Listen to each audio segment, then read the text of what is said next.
Oke guys, balik lagi di channel Berpikir. Kali ini gue mau unboxing salah satu monitor baru gue, ya. Ini adalah monitor MSI. Ya, jadi monitor ini itu gue beli di online, ya, di Shopee Mall. Jadi ini adalah monitor dengan layar 22 inch, ya, yang dimana untuk refresh rate-nya itu ada di 100 Hz, ya. Jadi untuk harganya juga ini bisa dibilang masih worth it, ya, mendekati 1 juta. Jadi ini gue beli untuk mengganti monitor gue yang sebelumnya sudah dead pixel. Jadi gue melihat bahwasannya untuk MSI dia menawarkan fitur-fitur menarik di produknya. Ya, jadi ini adalah tampilan awalnya, ya, untuk MSI MP Pro 223, ya.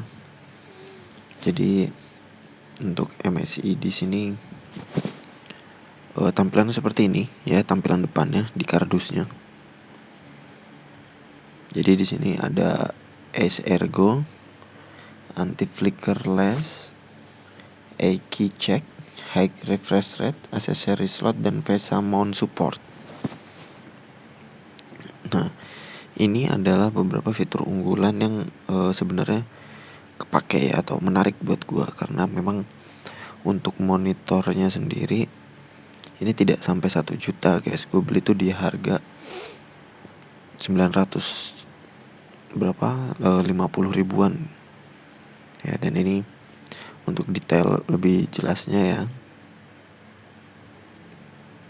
ini untuk tampilan sampingnya, dan ini untuk tampilan belakangnya masih sama seperti yang depan, ya. Jadi gue akan mereview produk MSI ini, ya. Mungkin akan gue langsung pasang instalasinya di komputer gue, ya. Oke, kita gas. Oke, jadi ini adalah hasilnya, ya, setelah gue pasang di komputer gue. Jadi untuk monitor ini, ya, itu mempunyai dimensi 22 inci, ya.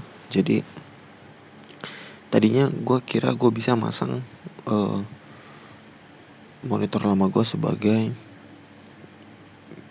pelengkap, ya. Jadi gue pakai dual monitor, tapi ternyata ini cukup besar, ya. Untuk monitornya sendiri cukup besar, dan memang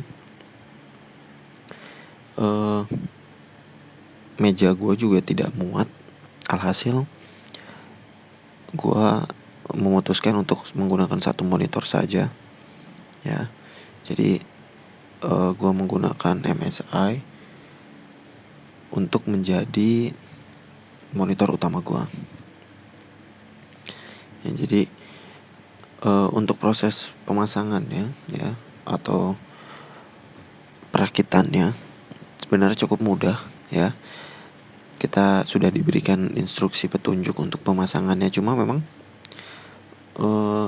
dalam pemasangannya itu gue merasakan bahwasannya monitor ini ada sedikit kekurangan, guys. Jadi salah satunya adalah di bagian belakang. Jadi di bagian belakangnya itu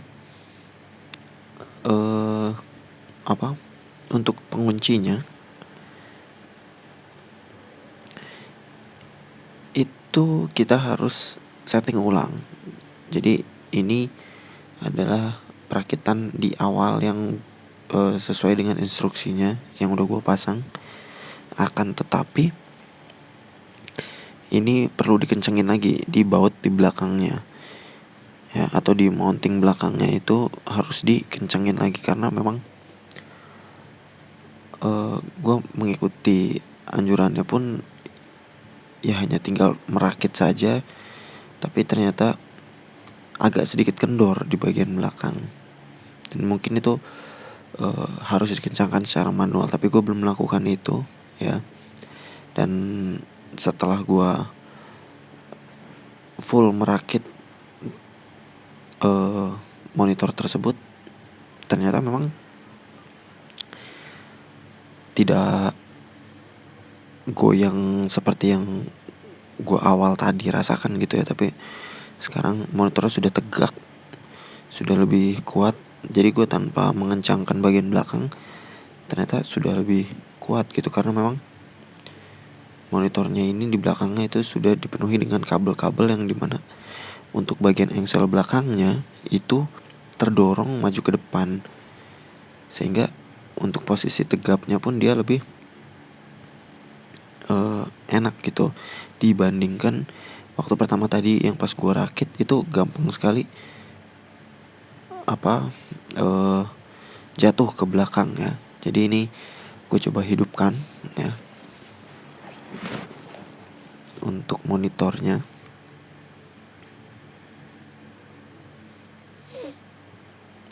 Nah, jadi ini untuk tampilan awalnya. Jadi gue juga menggunakan motherboard MSI ya. Jadi motherboard P55 tanpa graphic card ya. Jadi graphic cardnya tidak ada yang onboard atau terpisah ya.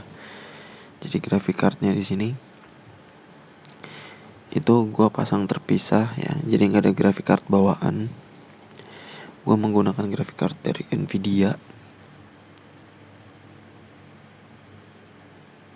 Nah, jadi monitor gue menggunakan MSI dan juga motherboard gue menggunakan MSI.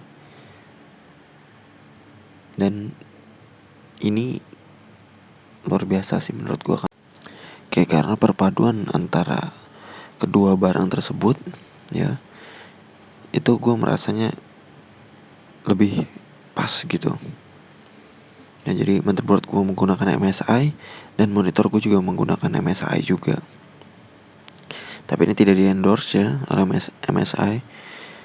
Jadi ini gue merasakan bahwasannya memang untuk experience gaming yang ditawarkan oleh MSI ini sangat-sangat luar biasa ya. Jadi untuk tampilan dari monitornya bagus, jernih, dan juga mainboardnya itu tangguh ya. Gue nyoba beberapa game berat itu cukup lancar di mainboard yang cukup jadul, bisa dibilang MSI jadul, tapi selama ini tidak ada masalah gitu, masih worth it untuk bermain game-game yang AAA ya.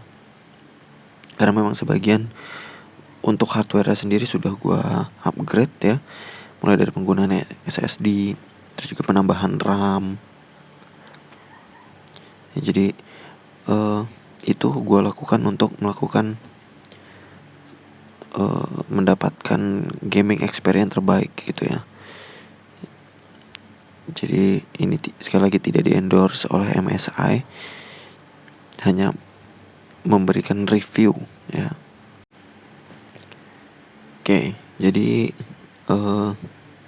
seperti ini ya, lebih dekat untuk monitornya. Jadi di atas dia mempunyai bezel yang tipis, tapi tampak atas dia mempunyai ketebalan yang cukup tebal ya. Jadi di bawah terdapat logo MSI ya, dan yang paling bawah itu kalian bisa naruh seperti pulpen ataupun barang-barang yang bisa diletakkan di bawah monitor MSI ini.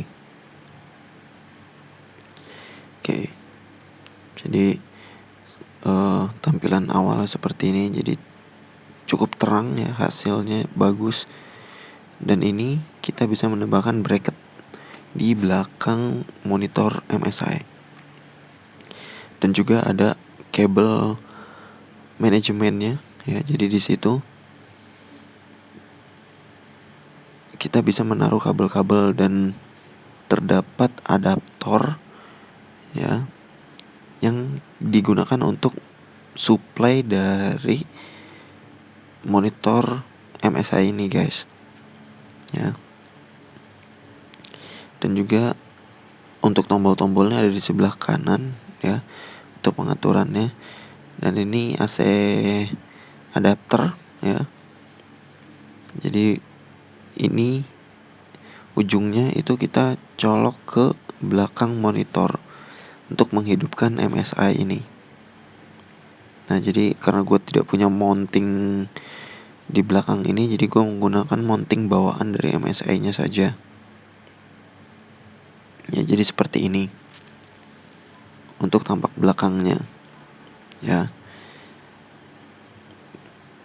Dan ya cukup worth it lah.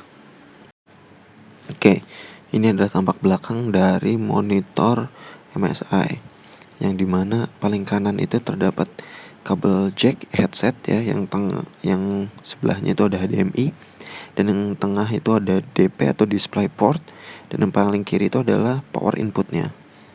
Oke, terima kasih telah menonton sampai habis. See you next time and goodbye.